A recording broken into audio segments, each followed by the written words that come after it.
The following contest is a second-round match in the Kings of Consoles tournament to determine the greatest game in the history of the Nintendo Entertainment System. 2 games enter, only one can advance. Introducing first, the 37th seed, a 1988 shoot-'em-up game from Konami, Jackal. And its opponent, the 28th seed, a 1989 baseball game from SNK, Baseball Stars. Your ringside judges are Pat Dooley and Ricky Giraldo. There's nothing left to say but round 2, fight!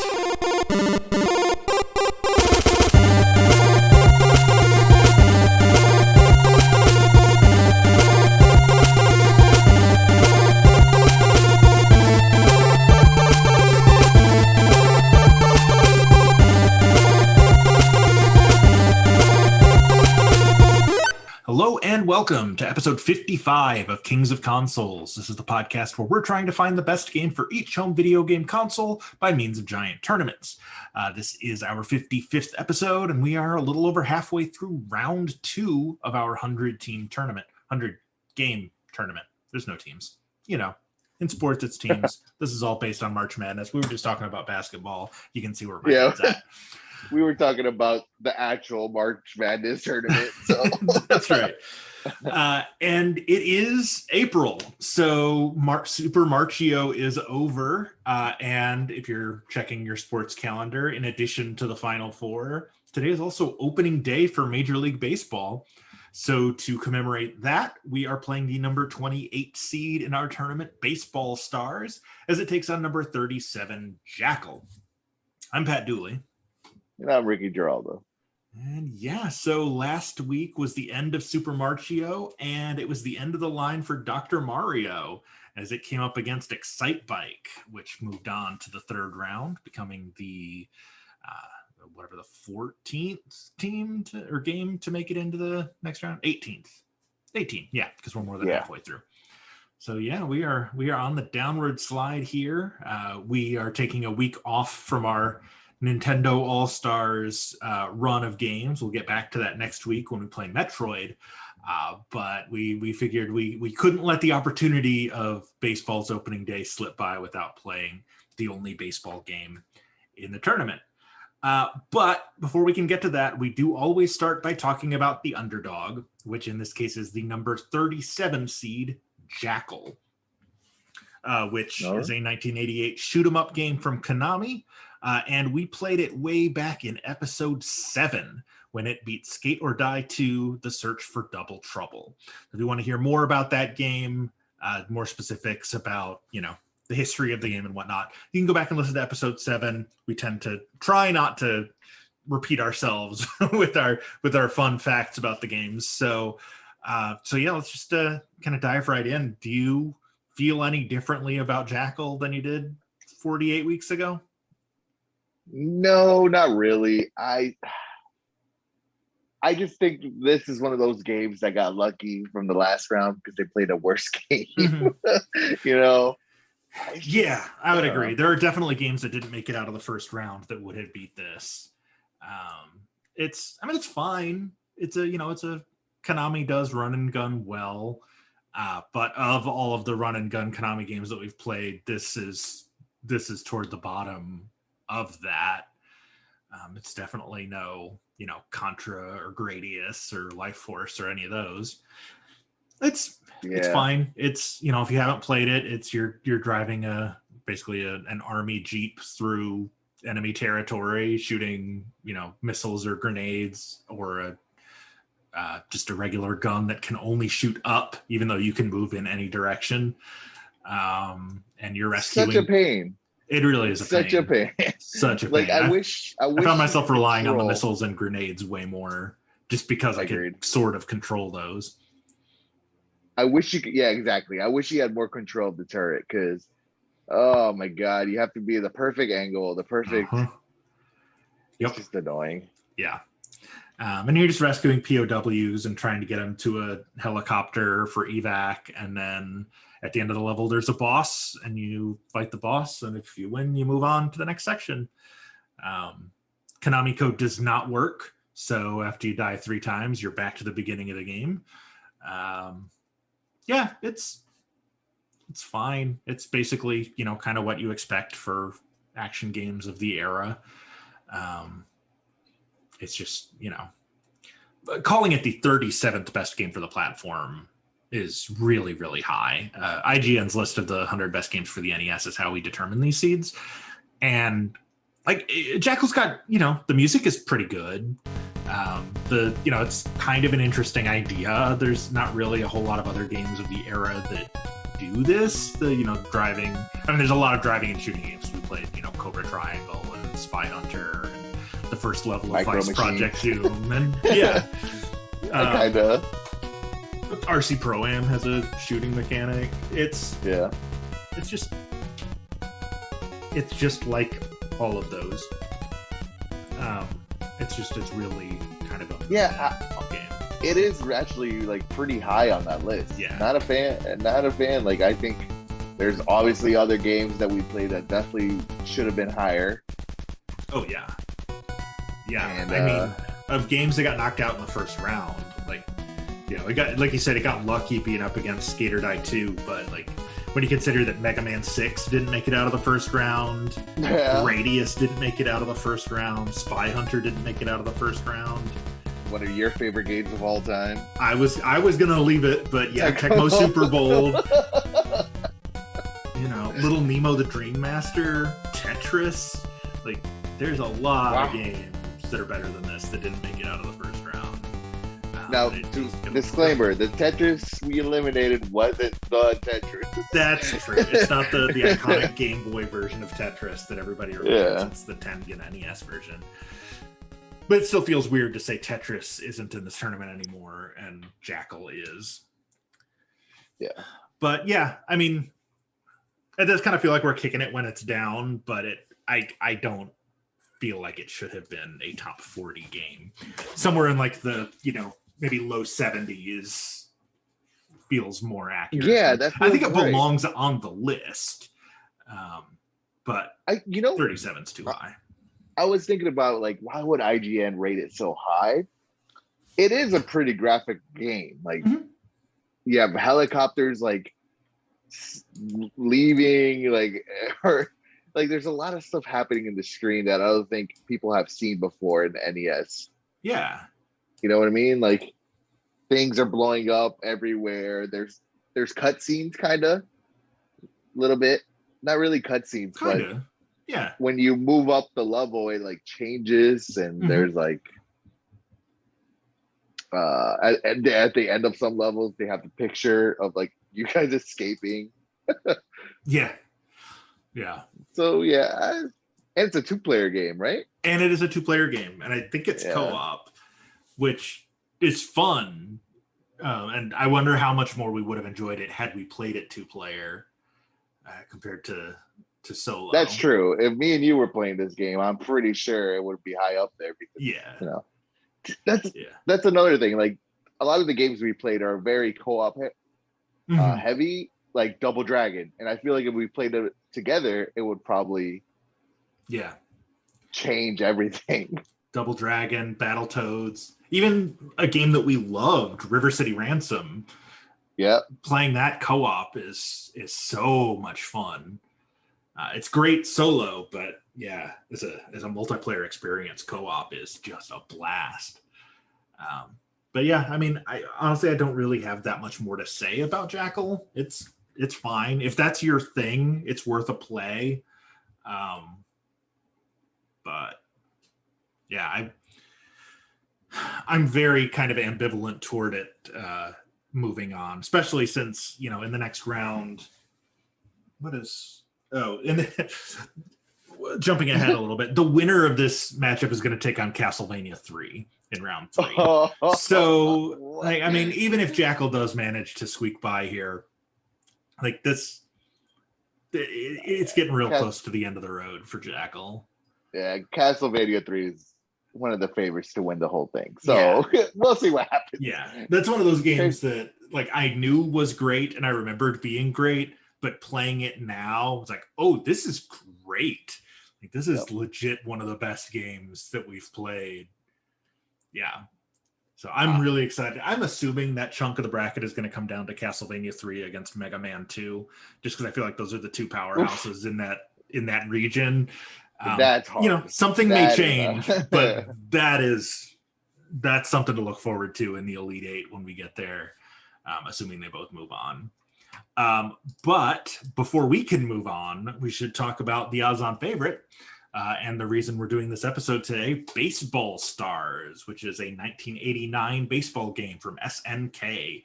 It is the first NES sports game to have a battery backup, which means players were allowed to save their game and have it remember cumulative statistics. It was also the first NES sports game with create a player and create a team features, sort of like what we talked about last week with Excite Bike. There's also an RPG element where winning games earns you money, which you can then use to purchase upgrades or free agents. It spawned 5 sequels, and its creation modes are now an industry standard. I saw an interview with David Littman from EA, who's a producer of their NHL series, saying that the GM mode in those games was inspired by this one. Yahoo calls it the 3rd best old school sports video game. Obviously, IGN calls it the 28th best for the NES, and EGM calls it the 87th best game of all time, regardless of genre. Wow. I had never played this one before. I played a lot of baseball games on the NES because I was a huge baseball fan as a kid. 1989, I would have been, 6 going on 7. So I was, and, being the nerd that I am, baseball is so statistic heavy. Like I was in heaven, watching those late 80s Tigers teams with, Cecil Fielder and Mickey Tettleton and Lou Whitaker and Alan Trammell and Tony Phillips. And then I was also a fan of the Reds because my parents were fans of the Reds because they grew up close to Cincinnati. So those Barry Larkin teams with, Chris Sabo and Jose Rijo, Hal Morris, that was so. Yeah, I somehow missed this one. Yeah. Wow, that's crazy. I actually played this one. I only played it once, and it was very fast. Because I'll be honest, I'm not really into baseball, but baseball games are fun. Yes, I don't know what it is. Baseball translates really well to video games. It does. It does. Like MLB The Show and what was EA's MVP. Okay, I remember loving that and Ken Griffey Jr.'s. Oh, I still go back and play a Winning Run, the Super Nintendo one. That's a great game. I love that. Yeah. And that's another one that also has the create option where all the players are modeled after real players, but because it doesn't have the PA license, it doesn't have any of their names. It doesn't but you can go in and edit the players so that they have the right names. All their stats and attributes are right. But it's, I don't remember what names they give time consuming, Yeah, exactly. You just got to go in I was a Tigers fan, so I know that the giant first baseman wearing number 45 is Cecil Fielder, so we just need to change him. And it's not that hard if you've got the time now to go to a baseballreference.com to pull up historical rosters. If you really wanted to go in and be okay, well, the backup shortstop for the Orioles in 1994 was. Right. But yeah, so I played a ton of RBI baseball. There was a robot baseball game called Base Wars that I don't know if anybody remembers. Roger Clemens MVP baseball I played a lot of. Bases Loaded, but I just never Dusty Diamonds All-Star softball, but I never played Baseball Stars until this week. And it's fun. It's the defensive controls are horrible. That was a huge turnoff for me because the defensive controls reminded me a lot of ice hockey, where you're not really controlling one player, you're controlling the whole team.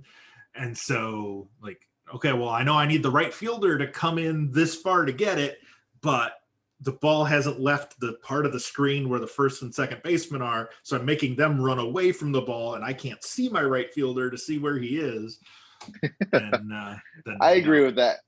And also to throw it the bases were kind of weird for me. I don't know. I had a little lag there, so am I gonna get him? I don't know. But I think why this game is so heavily regarded is because of like the create your own player, create your own. It if it's really the first game that does that, I mean, every sports game, is based because of this. Like this started so much. Absolutely. It's very history making, you know. Yeah, I mean, you can't make a sports game now without an option to create, you know, your own player and, you know, build a career.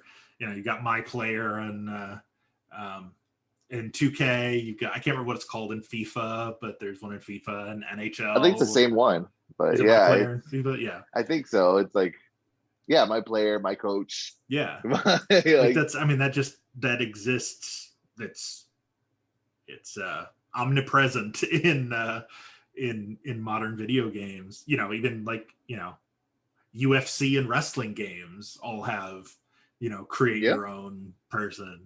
I have poured hours into the create features on, gosh, going back to, you know, what was the, I mean, even like wrestling WCW Revenge, like you couldn't create people, but you could edit the existing ones. And so I would, like, you know, put people in the NWO that weren't actually in the NWO. I mean, they added in the newer wrestling games, they added a mode where you could just download people already made. That's how popular that was because in wrestling games, there's new wrestlers that come in all the time, and you want wrestlers from other promotions. So now you could just download it. But back in the day, we used to have to make them. Remember, and they would tell you how to make it, and you would have to do it. You'd have to go on GameFAQs and find a walkthrough of how to make Rob Van Dam for SmackDown. Just bring it, but you could do it. You could do it. It would take hours to build the updated roster, and we did it. And we did it. We did. But now, I remember with Fire Pro for PS4, it's on Steam too. But like, I have literally hundreds of wrestlers in that game right now that I found, you know, somebody online that made, you know, oh, I really like that, you know, Jungle Boy. I'm going to download that Jungle Boy. And like, you can have, I think, up to 1,000 downloaded wrestlers, like 100 referees, like 50 rings. Like, I can't remember. There's like some insane amount of stuff you can download for that game. And it's just, you know, the ability to customize your gaming experience in sports games goes back to Baseball Stars, of all places, 32 years ago. It's crazy. So gameplay wise,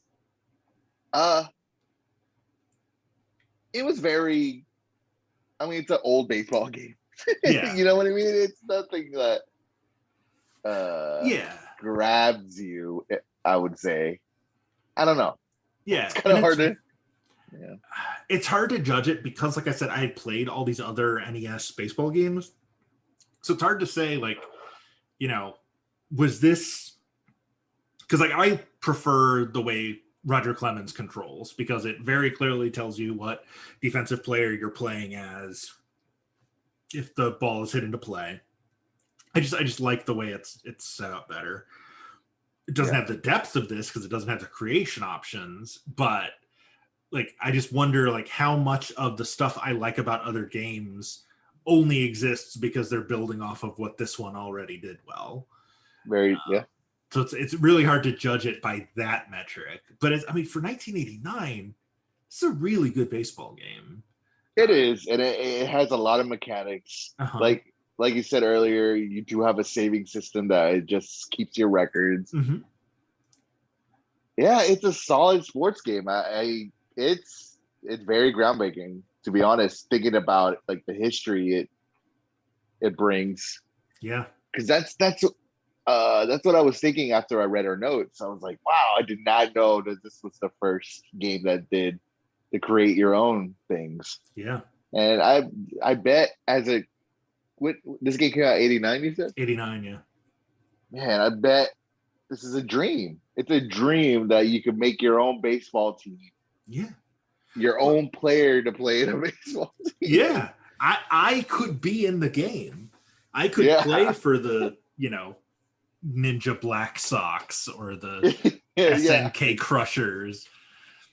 This does not have the MLB license, so these are all the teams in this game are all made up. Yep. But yeah. Well, do you want to? Unless you got other notes you want to talk about with Baseball Stars, we can go ahead and find out who made it farther. Well, let's see where'd you go. Who made it farther? Who made it farther? All right, so Jackal.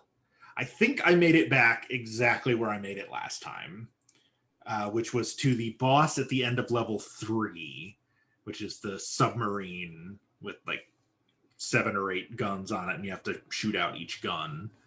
I got a game over there a couple of times and was never able to beat it before time ran out.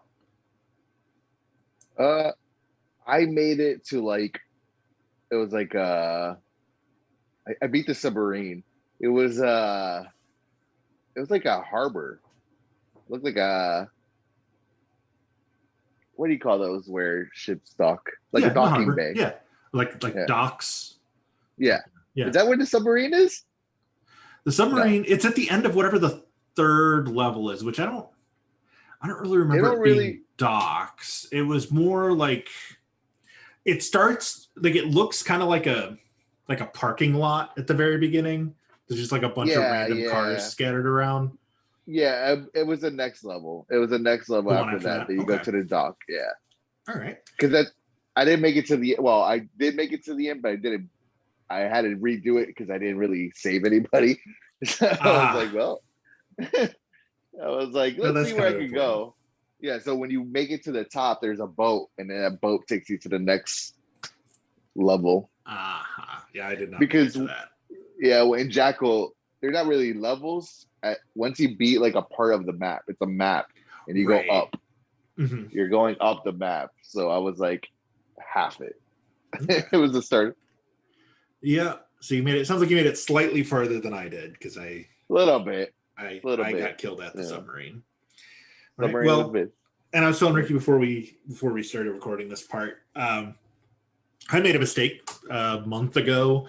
I forgot to give Ricky 2 points for having beat Super Mario Brothers because we do that, which makes that the 3rd game that he's beat.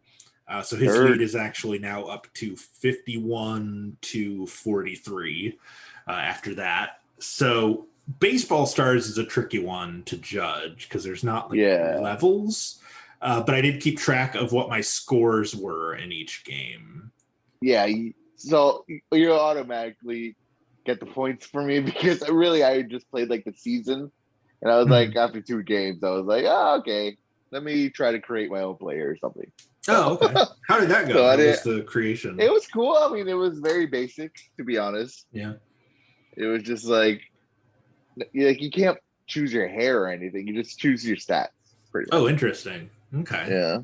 So is it just like a D&D point buy kind of thing, or Yeah, pretty much. Yep, exactly. You get points, and you just have to distribute them right. Okay.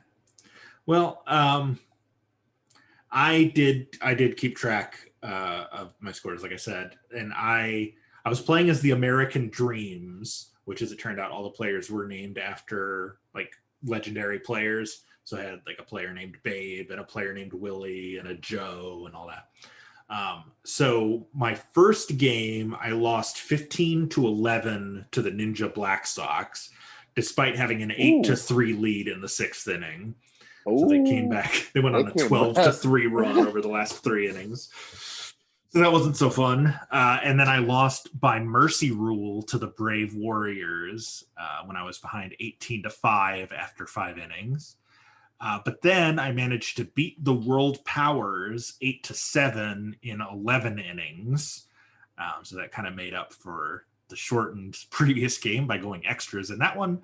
Then I beat the Gruesome Monsters 9-4, and I was beating the SNK Crushers 7-5 in the bottom of the 6th when the timer expired. Man, these games were close. Granted, it's not an easy game. I feel no, it's really not. Yeah, I feel like it was hard because I did lose I think I played 4 games and I lost 2 of them. So yeah, so I was 2-2, and then I had a lead in the 5th when I stopped. But yeah, I will take credit for that. So that puts me at 44 to your 51. So the lead remains where it is. Fantastic. So I guess we got to pick a winner. I get the feeling that neither of us are super psyched about either of these. The online vote also fairly ambivalent toward it, as we wound up with a 50-50 tie. I'm leaning toward, just because it was a different experience and there's still stuff I want to try in it, Baseball Stars, because I didn't really get to play with the creation options. So I'm interested in trying that out in another hour, if we get another hour. Yeah, I'll go with Baseball Stars too. I think it is. I'm going to pick it just because of what the legacy. Because of this game, we have create your own whatever in any other sports game. Right. So yeah, I'm going to give it to that. Jackal, it's a decent game. It's not a bad it's fine. Game. There's nothing wrong with it. It's just it's ranked too high for what it is. And again, like we said earlier, like Baseball Stars now has to face Castlevania 3 in round 3. Right. So it's not like, and it's totally it's the end of the road one way or the other. Yeah, and if you like baseball, and this could be like the mecca of all baseball games, and we're just trashing it, but you gotta admit it's about to face. You know, I mean, Castlevania 3 is the 5 seed. Like, it's a and that's a deserving spot as a top 5 game. So that's a tough draw for anything. So no knock on Baseball Stars, but let's, realistic expectations. Before we go into all the plugs and stuff, we do have I think we need to just, rather than call this listener feedback, we need to just retitle this segment Ryan O's Question of the Week. Because he always comes in with good stuff that sparks good conversation. Ryan O, he's the third member of our show. He really is. I mean, his even so far as making the Who Made It Farther theme, he's just an integral part of the show. We ought to have him actually on it sometime. We should. But this week's question: Mario being a doctor is rather weird. That being said, what would be an even weirder profession for Mario to possibly have in a video game? I think President Mario would be a fun game, as like a Super Mario RPG type game where he's like having to like co-rule the Mushroom Kingdom with Peach, and it's like goofier House of Cards type stuff, but like his political rival is Bowser, and he's got Magic Koopa trying to do opposition research. Bowser's his like running candidate. Exactly. He's like the the Senate Majority Leader or something that's going to run for president in the next election, and they started putting out anti-Mario campaign ads that you have to deal with your PR team, which is just Toad and a couple of shy guys. That's funny. I think that would be fun. So to be honest, I think being a plumber is pretty weird. Like, that's seeing true. him actually do plumbing stuff, I think would be really weird. But if I was to choose it, I don't even know. This question got me off guard. Well, I mean, because a lot of theme park, working at a theme park, Mario as a cast member, or working at his Universal, Studios. I like that. I think that would be fun. Nobody's wearing the masks. No, your child can't ride this. Mama mia. The Fast Pass line is out the door. We need to double up at merge. So maybe that. Why you no preloading? Right. So that's a little weird. Yeah. Those are the things I was thinking. But I can see that. Mario being a plumber, I've always wondered that. Like, yeah, now I'm picturing it's like, oh, now that's your problem. You got a piranha plant in there. Why are you flushing the piranha plant? I was like, oh, that's no mushroom. That is. Mamma mia. Why are we saying Mamma mia? We need to stop. Stop it now. Our Italian is very terrible. It's very bad. But in our defense, it's Mario Italian, not actual Italian. True. We're not being offensive to any Italians. No. So we're just trying to be Mario. That's right. I don't know what that was. That was his, like, when he's like in the more recent games, like when he's like his butt's on fire and he's like running around. Got it. It did not sound like that. I'm not saying I'm good at it. I'm just saying that's what it was. Oh, geez. Well, we are, this is the end of our episode on Baseball Stars, but we are continuing on with our Nintendo All-Stars next week. We were talking about the number 5 seed earlier with Castlevania 3. Next week, we are going to visit Galactic Bounty Hunter Samus Aran and the number 6 seed Metroid as it takes on number 59 Rygar. 59 feels about right for Rygar as opposed to Jackal being 37. You can, of course, see the whole bracket over at challenge.com/Kings of Consoles. Challenge is like challenge, but with an O instead of the first E. You can contribute to the show financially, ko-fi.com/Kings of Consoles. Haven't streamed in a while, but I probably ought to get back into that. You can see those when they happen at twitch.tv/Kings of Consoles. You can email us at kingsofconsolespod@gmail.com. Follow us on Facebook, facebook.com/Kings of Consoles. Of course, I feel like I forget to do this every other week, but rate, review, subscribe on whatever podcast app you're using. We are on Apple Podcasts, Google Podcasts, Amazon Music, Spotify, iHeartRadio, Podbean, pretty much anywhere you can think of to find a podcast. We are there. And the more subscribers and the better reviews we get, the more likely more people are to find us. And that's just the goal of all of this, isn't it? It is. You can follow us on Twitter. We are at Kings of Consoles. And you will see these polls posted there so you can help us decide the winners. You can follow me personally at LoopyDate. And I'm at Ricky G-N7. And we will see you guys next week for Metroid and Rygar. And until then, play old games. Play old games.